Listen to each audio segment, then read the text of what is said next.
Hey there, it's Don. Thanks for stopping by today.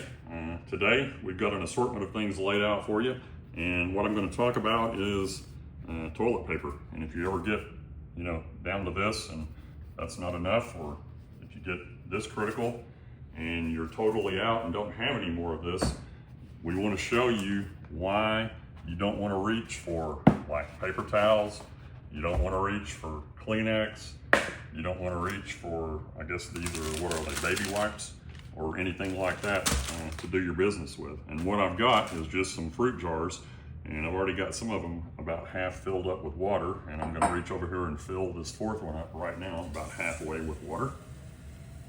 Just a simple fruit jar. And what I'm going to do to demonstrate why you don't want to flush these other things is I'm going to take some, looks like I got about 4 sheets of toilet paper here, and I'm going to put that in this fruit jar, put the lid on it. I'm going to take one of these sanitary wipes, if you will, I guess that's what it's called, put it in this fruit jar. I'm going to take a paper towel, just a standard paper towel, 1 sheet, and put it in this fruit jar, put the lid on it, and then I'm going to take 1 Kleenex tissue that I pulled out of this box here already and put it in this one. And then what I'm going to do is take each of the fruit jars, make sure I got these lids on good, and I'm going to shake them for maybe 20, 30 seconds.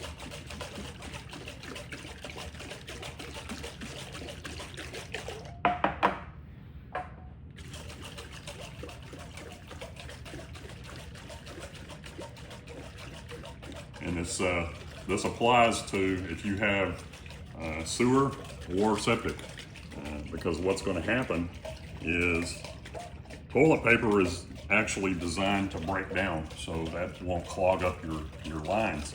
But these other items are not designed to break down, so that's why you don't want to be flushing these items. But this is really just to demonstrate and prove that they don't really break down.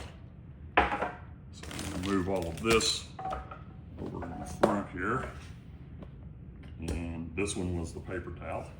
I'm going to wait one out there just so I can remember which is which. So we've got all the different towels in our fruit jars and shook them up, and now I'm going to go back and open each one and show you what happens after they've been agitated in the fruit, or in the jars. This was the Kleenex, and we can see here that it's still pretty much intact. Now it may, be broken down just a little bit, but for the most part, it's kind of intact. So you don't want to flush Kleenex. This was the paper towel. And we can see here, same thing. It's not really broken down.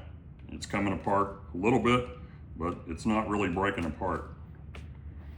This was that baby wipe here, and they even tell you on the package, I believe on this one, do not flush. But people think, oh, these are probably okay to use, and they flush them, and guess what? No, they're not, because look here, no breakdown whatsoever. And if you get a bunch of these in your sewer line, you're going to be calling a plumber.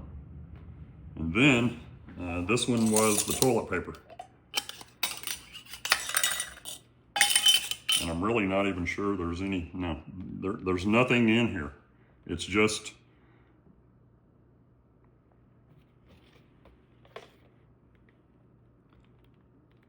I don't know if you can see that, but it's just mush. It's just broken down.